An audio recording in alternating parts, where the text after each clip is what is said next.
to permanently deprive X of the property because he gives the car back. So what, you know what the definition of embezzlement is?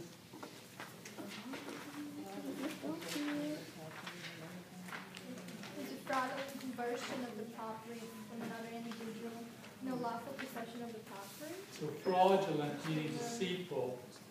What does conversion mean? We'll come back to the second. The property of another by, and what do you need to do for embezzlement? What's the difference between embezzlement and like larceny? What is it? What's the element of embezzlement that you don't have in larceny? Larceny permanently depriving. Okay, we'll come back to that because it's a good point on the issue of conversion. So we'll hold that. What else do you need? Why isn't this just a larceny in addition to that conversion point? What is there about S that makes this an embezzlement potentially as opposed to a larceny? Well, what I was thinking was the intent may arise after he takes possession of it. Well, it's true in embezzlement, the intent can arise after you take possession. It doesn't have to be at the time of the taking. What is there about the status of an embezzlement? What does that person that embezzle have? Why do they use the term embezzlement? What is there about the person that has the property? Lawfully takes possession? He lawfully took possession of it and used it. So they're in. So is that the difference? In front, and like he used it to pick up his date. The fact that even though the car was retrieved, he still used something that like the car. The other guy thinking that, okay, I trust you, I'm gonna leave this car with you. And the other one thinks that he trusts him so much that he's not gonna use it, but he does use this car without the guy's permission to pick up his date. Okay, well what if I use your car? Is that embezzlement? And I don't know, yeah, he still used it. I So mean, if I go out in the parking lot and get in your car, that's embezzlement? See, I have a question about that, because like, what if you put your car in the shop and you leave it with them, and they are like taking it for a drive, and they stop at the store? Like, that wouldn't be embezzlement to me, because I gave you my permission, but you know, he could have been possibly testing it out to see what the problems were, because he asked him to figure out the problems. He could have been driving it that night, even though he wanted to impress his girlfriend. He still could have been driving it to test it out. I mean, but it is deceitful. I don't know. he still used it. Okay, so what do I need to show for embezzlement? What's the key to the thing that you need to show about the embezzler? And they're trusted with the property. You're trusted with the property. Is that all you need for embezzlement? What do you need to show? What is the word? What is there about the embezzler? What is it about the bank teller? What is there about the computer repair person? Fraudulent? Fraudulent, true, but what is it that they have that makes it? Property. Is it for a personal benefit? What is there about that you give them something? So why isn't that larceny at that point? What is there you need to show about that person, about in relation to that property? True, you trust them. What is the magic word we're The looking for? consent, like of the owner? Is, Authorization, and so we're looking for another word at the end of the alphabet. Z? That sounds like a Z? Embezzlement has names. What do they have? What legal status do they have in relation to that property? I just heard it. Right. So embezzlement is the fraudulent conversion of the property of another by an individual who's in lawful possession of the property. You've given it to them. You've trusted the wrong person. They didn't take it without your So he permission. will be guilty. You have to have the intent. The intent can arise at the moment they take it or at any other time. Embezzlement is a little bit uncertain whether you have to have the intent to permanently deprive the person of the property. It says the use of the property that's inconsistent with the rights of the other person. There are embezzlement cases where you had to have the intent to permanently take it, but there are embezzlement cases where you have somebody that does take your car out for a joyride while it's at the shop, and you can get it because it's in consistent with the rights of the owner. It's fraudulent in that you didn't give them permission, possession for that purpose. So you probably don't need the intent to permanently deprive them of it. But as to the example that you gave of leaving your car at the shop and then they take it out, it's technically maybe an embezzlement if you didn't have if you didn't authorize them to drive the car. But I would think in that case that it's probably part of the understanding when you gave them possession of the car that they would test it. But technically, it could be an embezzlement. Because embezzlement can just be that little. There's a case in the first edition of a police officer that uses his squad car to go on an errand. It's outside the scope of his employment as a police officer. He's convicted of embezzlement because he converted the property in a way that was inconsistent with the expectation of the county. Seems ridiculous, but any deviation once he's in possession of that car was enough. So now we have this complicated lapse. So don't forget to focus on common law when answering this one about burglary. Good point, right, the common law in that statute. Yeah. So you have to discuss whether X, H, and N are guilty of burglary. So let's just first focus on X. Is he guilty of burglary under common law? No, Why not? Is he not? because burglary requires the breaking by the means of entering in a dwelling. That's he's not guilty because even though he broke the window, he entered through the front door that was wide open. He's not.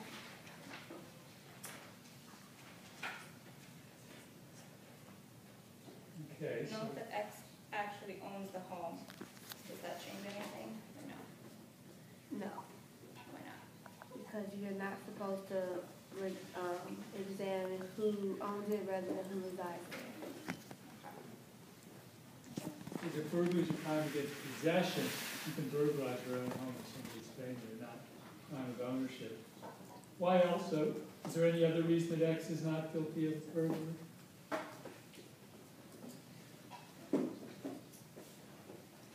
He only wanted to borrow the tuxedo. So why is that important? That borrowing cannot be considered a felony. But even though he wanted to borrow, well, why no? Because it said why would have happened along him, not that why gave him permission. So he would have took it out of his possession, borrowing without X's permission. So it still would have been robbery because he borrowed it, but he took it without the owner knowing. In terms of what we've studied, is borrowing enough? For larceny, that's what this would be.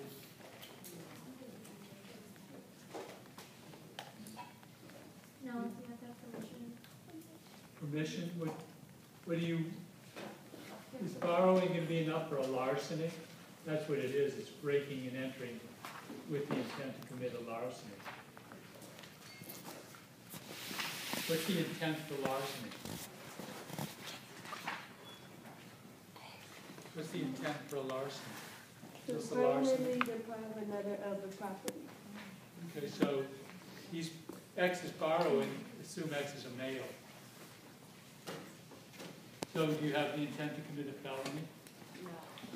Maybe not. Can you repeat that part with the owning the house? So, you must examine who resides in the dwelling and who has possession over it rather than who owns it. Okay.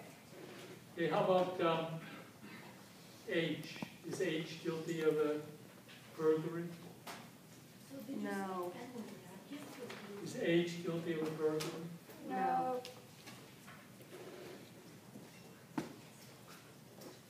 Why or why not is H guilty of a burglary? H is going into a bedroom, I thought that was enough.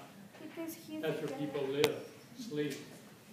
Individual rooms or compartments within a residence does not constitute as a separate residence within themselves.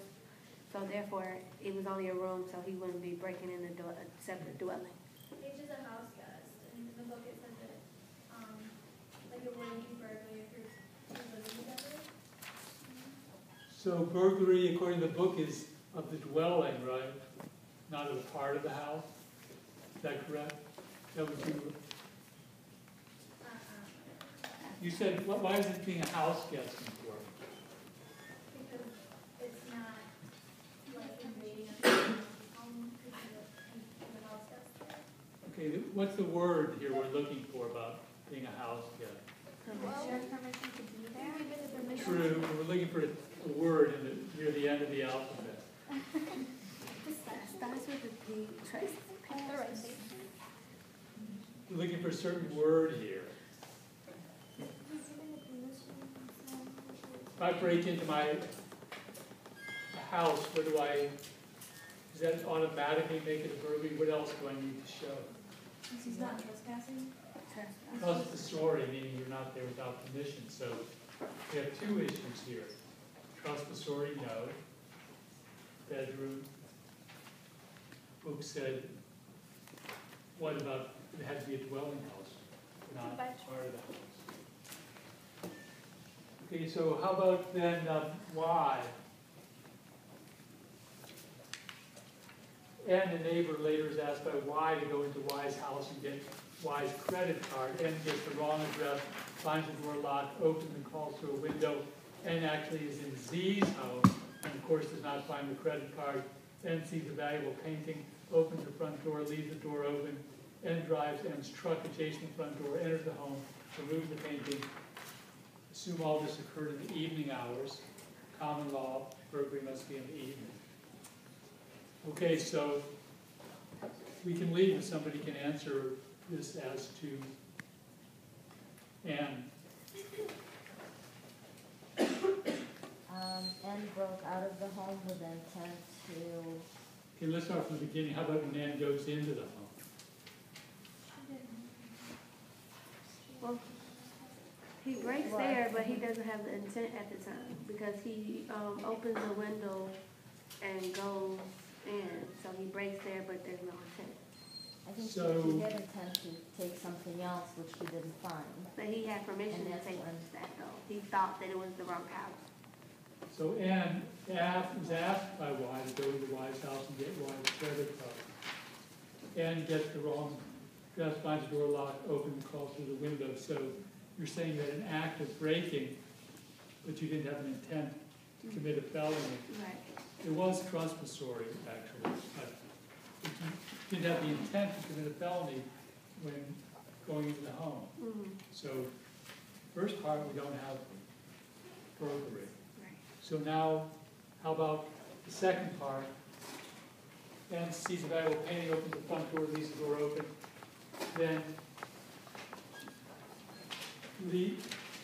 Then sees a valuable painting, opens the front door, leaves the door open, and drives in, adjacent to the front door, enters the home, and removes the painting.